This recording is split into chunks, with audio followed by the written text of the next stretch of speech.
Mes chers confrères, mes chers amis, je suis vraiment ravi d'être avec vous aujourd'hui pour vous parler de ce sujet. Je remercie encore le docteur Transo de m'avoir invité à parler aujourd'hui. Je remercie le professeur Manière de la qualité de sa présentation juste avant. Alors, c'est vrai que on a pu voir toute l'étendue des différents défauts de l'émail. Alors, j'utilise le terme défaut, c'est vrai que c'est une traduction un peu imparfaite de défect en anglais. On parle parfois plutôt d'anomalie, mais j'utiliserai plutôt le mot défaut parce que finalement on a différentes étiologies, donc acquises ou non, on vient de le voir, et puis finalement notre thérapeutique elle va être plus guidée par le niveau d'atteinte que par l'étiologie. C'est-à-dire que en fonction du niveau d'atteinte, est-ce qu'on a simplement des changements de teinte ou des changements vraiment de structure, voire de forme de la dent, quelle thérapeutique on va pouvoir mettre en place. Le parti pris de cette présentation, c'est pas d'être exhaustif dans les possibilités thérapeutiques qui s'offrent à nous, c'est impossible. Et puis, surtout, c'est un parti pris plutôt de chirurgien dentiste libéral. La plupart des cas que vous allez voir, ce sont des cas que j'ai traités dans mon cabinet à Perpignan, quand j'avais encore un cabinet. Et donc, ce sont des cas qui sont un peu moins sévères que ce qu'on vient de voir avec le professeur Manière. Donc, finalement, quand on se pose la question de à quel défaut on fait face, on se pose la question de quelle thérapeutique on met en place. Eh bien, ces thérapeutiques, elles sont multiples. Comme je vous ai dit, elles sont tellement multiples que même avec l'aide de l'équipe de Toulouse, on ne peut pas parler de tout en une demi-heure. Et ce qu'il va falloir retenir, c'est plutôt cette notion de gradient thérapeutique. Il y a des publications très récentes de notre ami Richard Stephen en Suisse qui essaie maintenant de codifier les besoins, en particulier pour l'hypominéralisation molaire incisive. Mais finalement, quelle que soit l'étiologie, si ce sont des lésions carieuses, une MIH ou un vrai défaut de l'émail, eh bien, on va essayer de mettre en place des thérapeutiques de dentisterie minimalement invasives qui vont de la prévention jusqu'à l'extraction pilotée, on le verra un tout petit peu, en passant par les techniques de reminéralisation, la gestion des secteurs postérieurs, puis des secteurs antérieurs, et c'est le plan de la présentation. Finalement, on n'a qu'une seule diapositive sur la prévention au quotidien réalisée par la famille, mais évidemment, c'est le traitement le plus important que l'on pourra mettre en place, et il est efficace sur toutes les lésions. Si on utilise un dentifrice adapté à l'âge, un matériel adapté, et puis surtout si on a une aide parentale au brossage jusqu'à ce que les enfants soient suffisamment bien latéralisés pour le faire tout seul, eh bien on va réussir souvent à améliorer les conditions locales de nos patients et à stabiliser des lésions. J'y reviendrai juste après. Dans nos cabinets, tous ces patients qui ont des défauts de l'émail sont classés à risque élevé par la Haute Autorité de Santé. Donc, ils vont devoir bénéficier, lorsque c'est possible, de scellements prophylactiques des sillons. Alors, ces scellements ils peuvent être réalisés de façon conventionnelle avec des résines composites ou bien, lorsque c'est impossible, avec des vérionomères. On va surtout mettre en place on va également mettre en place des programmes de prévention avec un polissage professionnel des surfaces dentaires et des applications de vernis fluoré biannuels. Ça va nous permettre, pour les cas les plus modérés, de stabiliser les lésions. Je reviens un tout petit peu sur la prévention à domicile. Ici, une patiente handicapée pour laquelle on n'avait aucune hygiène buccale. Le simple fait de demander aux personnes qui s'occupent d'elle de brosser chaque jour, eh bien, on va stabiliser les lésions, améliorer également les conditions parodontales et finalement éviter de s'exposer ensuite à des thérapeutiques qui vont être compliquées à mettre en place chez ces patients en situation de handicap.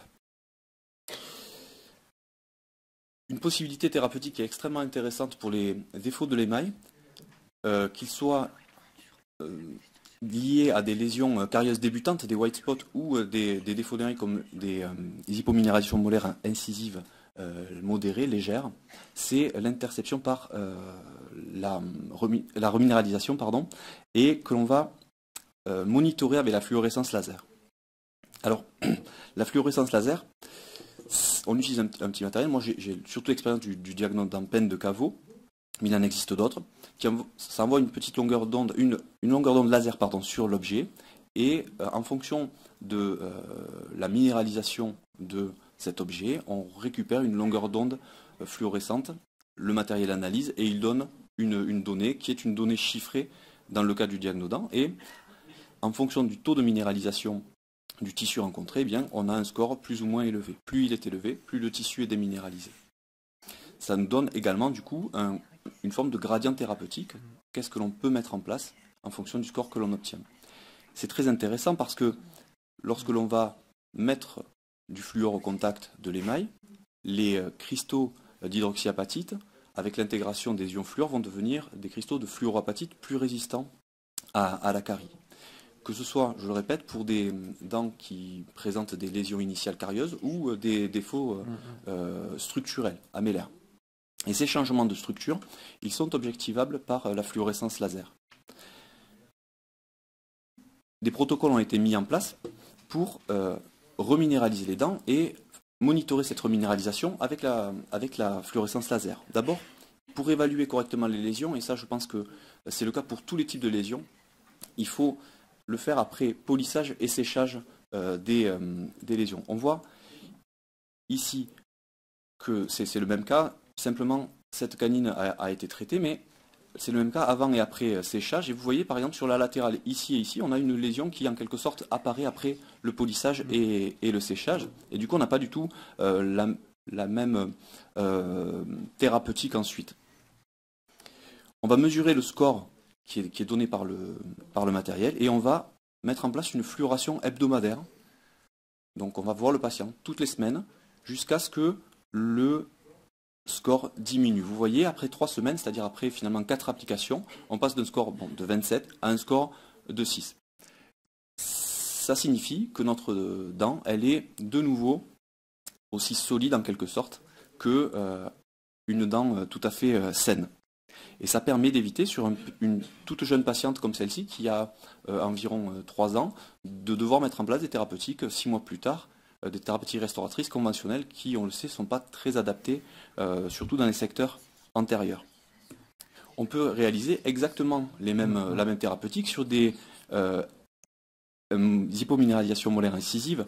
Vous voyez ce cas avec, au bout de, pareil, 3 semaines, une diminution du score, et donc ensuite on peut sceller les sillons sur une dent qui est quand même un peu reminéralisée et du coup un peu plus solide.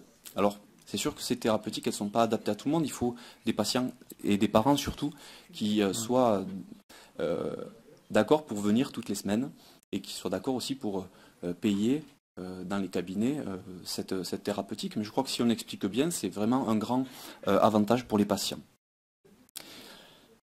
Donc on a vu là un petit peu la prévention, les techniques de reminéralisation qu'on peut utiliser à la fois dans les secteurs antérieurs et les secteurs postérieurs.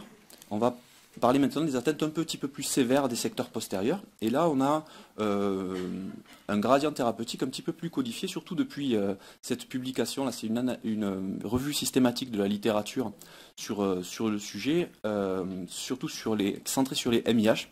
Mais il est intéressant pour l'ensemble des défauts de l'émail.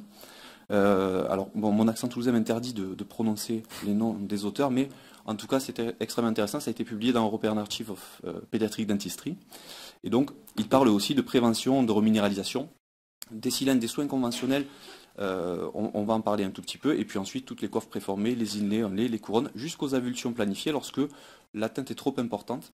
J'y reviendrai pas beaucoup, mais c'est vrai qu'il faut garder en tête que lorsque les dents sont vraiment trop délabrées, parfois, la thérapeutique la plus simple, à la fois pour le patient et pour le praticien, et finalement celle qui va apporter le plus de bénéfices sur le long terme, c'est d'avulser ses dents et de le faire suffisamment tôt pour que les traitements orthodontiques ultérieurs soient un petit peu simplifiés.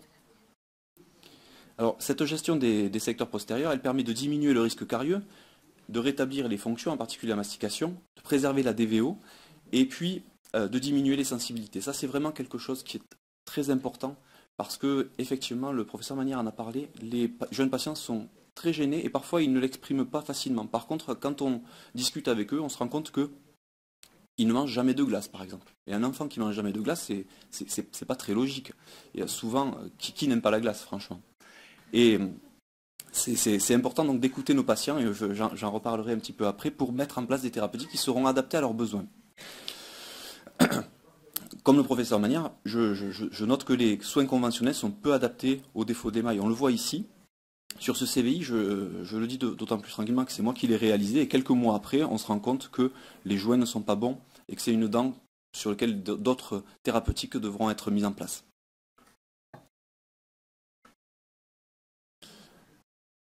Pour des atteintes importantes, sur les dents temporaires postérieures, la coiffe pédodontique, ça reste le traitement de choix. Et c'est vrai qu'elle est rapide, elle a un coût modique, et elle est durable, en tout cas le temps que la dent temporaire ensuite s'exfolie, que la dent permanente fasse son éruption.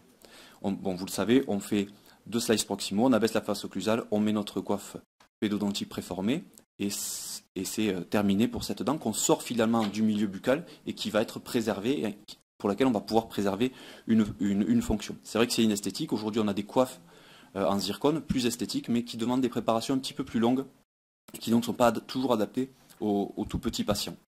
Ces coiffes préformées, on peut également les mettre en place sur des dents permanentes, lorsque l'atteinte est importante et que l'inlay ou la couronne est impossible. Vous voyez cette 36, sur une MIH sévère, on réalise également des slices proximaux, on baisse un tout petit peu la face occlusale et on va mettre en place cette coiffe. Encore une fois, vous voyez un soin qui est un peu inadapté, et ça c'est également un facteur de diagnostic.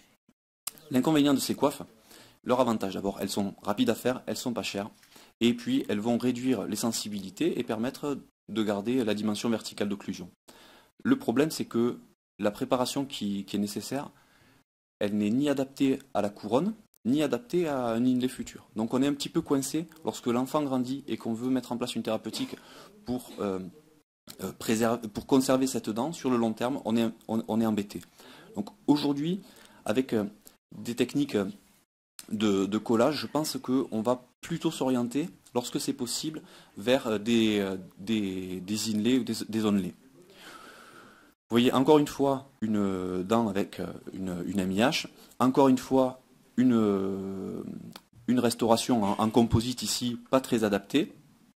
On prépare à minima les zones lésées. Alors à minima sur cette dent, ça fait une grosse préparation. On va faire une empreinte conventionnelle ou une empreinte optique. Je pense que c'est vraiment aussi une des indications de la CFAO, et je crois que vraiment ça va nous simplifier énormément le traitement. Vous voyez ici une empreinte optique chez un enfant, ça se passe très bien. On va ensuite sabler l'intrado et sabler ce qu'il y a de la dent. On colle sous Dix, ça c'est très important pour la pérennité de notre restauration. Et on obtient un onlay plutôt qui est assez volumineux, mais qui a réduit les sensibilités et qui surtout va permettre d'obtenir un calage postérieur sans aucun problème. Alors on peut se poser des questions sur ces thérapeutiques, quels sont les risques? Alors, le risque majeur, c'est le décollement de la pièce, comme chez un adulte, il n'y a pas plus de risque chez un enfant. Et puis, par contre, chez l'enfant, il y a cette spécificité de la maturation parodontale, donc avec un déplacement finalement du collet et de la limite entre notre pièce prothétique et la gencive. Alors, on le voit ici 1 an après, en lingual, on voit apparaître vraiment ce joint. Est-ce que ça pose un problème au niveau fonctionnel? Probablement pas. Est-ce que ça pose un problème esthétique? Alors dans cette situation clinique-là, pas du tout. On va le voir un petit peu dans le secteur antérieur, mais on va le voir dans le secteur antérieur, tout de suite. La gestion des atteintes sévères des secteurs antérieurs, là on n'a pas de recommandation vraiment formelle, il n'y a pas vraiment d'études qui nous donnent un gradient thérapeutique très précis, c'est encore les mêmes auteurs qui nous le disent. Par contre, si on suit un petit peu la logique, on peut garder les mêmes thérapeutiques que pour le secteur postérieur, avec les contraintes esthétiques supplémentaires du secteur antérieur. Donc les techniques de prévention et de reminéralisation, on ne va pas les revoir. On va parler un petit peu des techniques d'érosion-infiltration, donc ICON, les résines composites directes qui rendent de grands services, vous allez le voir, des coiffes en zircone sur les dents temporaires, et puis ensuite des thérapeutiques plus conventionnelles, prothétiques. Finalement, dans les secteurs antérieurs, le risque carieux est moins élevé. Donc on va être surtout finalement sur de l'esthétique et, comme le disait le professeur Manière, la gestion des hypersensibilités. Et je crois qu'on a longtemps sous-estimé la gêne esthétique de l'enfant et de l'adolescent. Et aujourd'hui, il y a une prise de conscience sur le fait que c'est très important d'offrir aux enfants, même jeunes, un sourire qui va leur permettre de s'insérer facilement dans la société. Là, je vais vous montrer une vidéo, c'est Emeline, c'est une vidéo tirée de l'émission 7 à 8, qui a créé une association, le défi d'Emeline, pour venir en aide aux personnes qui souffrent de harcèlement scolaire. Et elle a fait plusieurs tentatives de suicide, et le journaliste lui demande comment ça a commencé, comment les moqueries et ce harcèlement ont commencé. Pardon. Le premier jour, on m'a insulté. Ça a été dents d'argent, dents de castor. Qu'est-ce qui était arrivé à vos dents? Elles étaient un peu grises, c'est ça? Oui, grises et un peu cassées parce que à mes 10 ans, j'ai eu un accident. Une petite est tombée sur ma tête et je me suis cognée contre le carrelage et mes dents se sont cassées. Vous étiez consciente que vos dents étaient abîmées? Oui, j'avais beaucoup honte. C'est pour ça que je marchais toujours la tête baissée. Je regardais jamais personne dans les yeux. Donc les insultes ont continué, j'imagine? Oui, elles ont continué de la 6e à la seconde. T'es une grosse vache, t'es moche, t'es un déchet de la société. Va te suicider, va te pendre. C'est ce que vous avez finalement voulu faire? Oui. À 4 reprises. Donc là, on n'est pas dans le cas des anomalies de l'émail. C'est les suites d'un traumatisme. Mais finalement, ce cas qui est gravissime, qui est exceptionnel, je pense, il montre que à un âge où on est un petit peu fragile, la moindre faille peut être exploitée par des gens mal intentionnés et conduire vraiment à des situations dramatiques. Vous savez, si on vous dit tous les jours que vous êtes moche, eh bien au bout de quelques années, vous êtes finalement vraiment moche parce que vous prenez plus soin de vous, vous habillez mal, etc. Donc je crois que c'est très important d'écouter les enfants lorsqu'ils font la demande. Alors la question qui revient souvent, c'est à quel âge on met en place des thérapeutiques esthétiques chez l'enfant? Eh bien, je crois qu'on les met en place lorsque l'enfant en a besoin. Et pour déterminer s'il en a besoin, il suffit juste de l'écouter. Ici, on n'est pas sur une anomalie génétique de l'émail, on est sur des lésions carieuses en denture temporaire et on peut mettre en place des coiffes en céramique, en zircone, qui sont esthétiques, mais qui demandent une préparation conventionnelle, quasiment comme une couronne sur dents permanentes. Et ça demande donc un temps de travail assez important. C'est le docteur Norit Teslassin à Toulouse qui l'avait réalisé.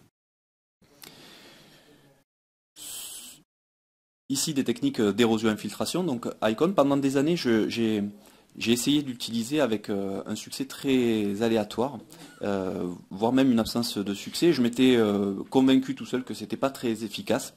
Et en fait, le docteur Bonin à Toulouse m'a expliqué ce que je faisais mal. Je pensais qu'il fallait préparer très peu, alors qu'en fait, il faut préparer suffisamment pour que la tâche disparaisse. Donc c'est pour ça que quand les enfants sont assez jeunes et que la pulpe est à un volume important, ça peut être difficile à mettre en place. Mais si on arrive à préparer suffisamment, avec par exemple de l'air abrasion, on obtient des résultats esthétiques qui sont plutôt convaincants, d'autant que ces résines de basse viscosité vont permettre de garder l'opalescence de la dent, ce qu'on n'aurait pas obtenu avec une résine classique. On suit toujours le gradient thérapeutique. Là, on est sur de la dentisterie restauratrice assez conventionnelle, réalisée par le professeur Weiss à Toulouse, sur une amélogénèse imparfaite. Il réalise des composites directs, et en fait, ça c'est vraiment très simple à faire. Le petit patient qui avait fait 200 km pour réaliser 4 composites a pleuré après la séance, parce que en fait, personne n'avait voulu lui faire ces composites, alors qu'il n'y a rien de plus simple. Aujourd'hui, j'en ai discuté avec Frédéric Weiss récemment, il m'a dit que là, il réaliserait sans doute des facettes en céramique chez cet enfant, mais c'était il y a quelques années, et il a préféré réaliser ces résines composites qui ont satisfait, en tout cas de façon temporaire, le patient. On sort un petit peu de la dentisterie restauratrice pour aller doucement vers les thérapeutiques prothétiques. Ici, on est sur des chips de céramique. Les chips, ce sont des facettes partielles, assez fines. Et leur avantage, c'est qu'on va préparer uniquement la zone lésée de la dent. En préparant uniquement la zone lésée, si elle est de faible étendue, on ne va pas avoir une pièce prothétique qui est en contact avec le parodonte. Donc même en cas de maturation, de croissance, eh bien, on n'aura pas besoin de changer notre pièce prothétique puisqu'on va garder la même limite. Ici, dans un cas où on a des anomalies de l'émail liées à l'intolérance au gluten, on a préparé de façon très modérée les lésions. On fait une petite empreinte et on obtient, vous voyez, une toute petite ici préparation et une toute petite pièce prothétique.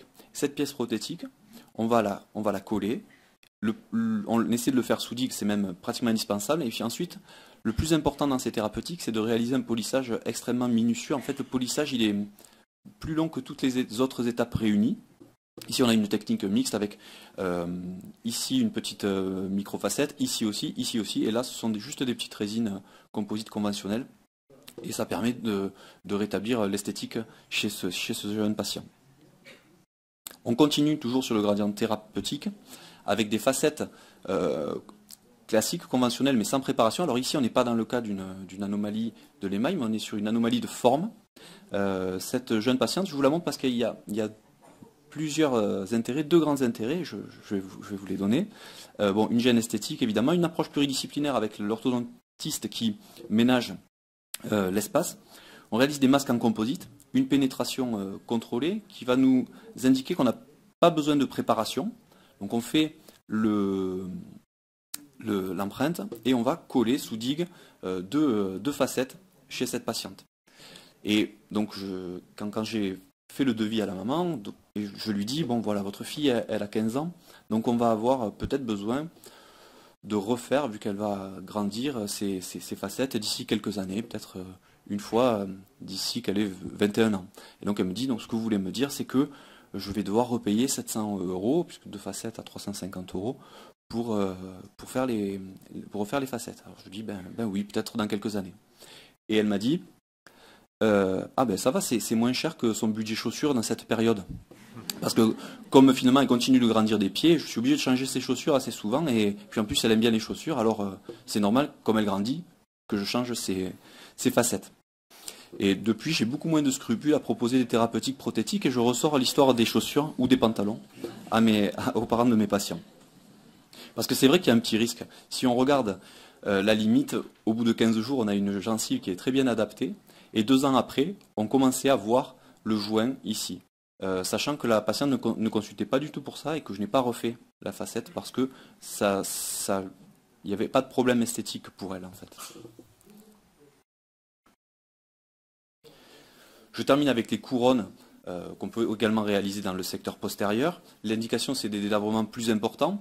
Il n'y a pas de différence avec l'adulte, vous savez tous le faire. Ici, c'est une dilacération coronoradiculaire suite à un traumatisme sur dent temporaire, avec cette dent qui gênait beaucoup le patient. Une préparation orthodontique par le docteur Paris à Perpignan. On prépare de façon conventionnelle et on réalise une petite couronne qui a tout à fait satisfait notre patient. Donc finalement, la prise en charge des défauts de l'émail, elle doit englober tout un tas de facteurs. Alors je suis désolé, j'ai fait une faute d'orthographe ici à raisonner. D'abord l'évaluation du risque. Si le risque carieux est très élevé, on va être encore plus vigilant, même sur des anomalies de l'émail un petit peu modérées. Le plus important, c'est de mettre en place des techniques de prévention, des méthodes de prévention, d'impliquer les parents dans cette prévention, d'intercepter par des méthodes de reminéralisation lorsque c'est possible. Mais ce qui est très important aussi, c'est d'évaluer, au-delà des risques, les besoins des patients. Et ça, il n'y a que l'écoute. Il n'y a que finalement la question et le silence qui suit, qui va nous dire quels sont réellement les besoins des enfants et parfois de leurs parents. Et ensuite, on va mettre en place tout simplement des techniques de dentisterie restauratrice ou de thérapeutique prothétique assez conventionnelles. L'important, c'est de garder en tête ces deux facteurs. Il faut que ce soit raisonné dans le sens où on va réaliser juste ce dont les patients ont besoin et on va le réaliser dans une perspective de dentisterie minimalement invasive. En conclusion, la prévention, elle est vraiment primordiale et ça, c'est pour la réalité pour tous les défauts. L'écoute des patients et de leurs besoins, c'est le point le plus important pour ne pas faire d'erreur. À partir du moment où vous répondez aux besoins du patient et que vous vous en tenez là, vous aurez rarement des problèmes. Et les besoins sont, et la notion d'esthétique est assez est assez floue. Par exemple, j'ai demandé à ma fille de faire son plus beau sourire pour ma dernière diapositive, et elle est persuadée que ce super bonnet, c'était le plus beau qu'elle pouvait faire. Les traitements doivent être précoces, on l'a vu avec la vidéo, il ne faut pas attendre que les patients aient 18 ans ou 20 ans ou 21 ans pour les mettre en place, on peut les réaliser dès que l'enfant en exprime le besoin. Surtout les traitements préventifs. L'arsenal thérapeutique, vous l'avez vu, il est très large. J'ai volontairement ou non oublié certaines possibilités thérapeutiques, comme les facettes composites sans préparation, de Componir par exemple, dont je n'ai pas d'expérience, donc je ne vous en ai pas parlé. Ce qu'il faut retenir aussi, c'est qu'il n'y a aucune difficulté technique à réaliser ces thérapeutiques. On en a l'habitude chez nos patients adultes aussi. C'est des techniques conventionnelles, donc on peut les mettre en place dès demain dans nos cabinets. Je vous remercie pour votre attention.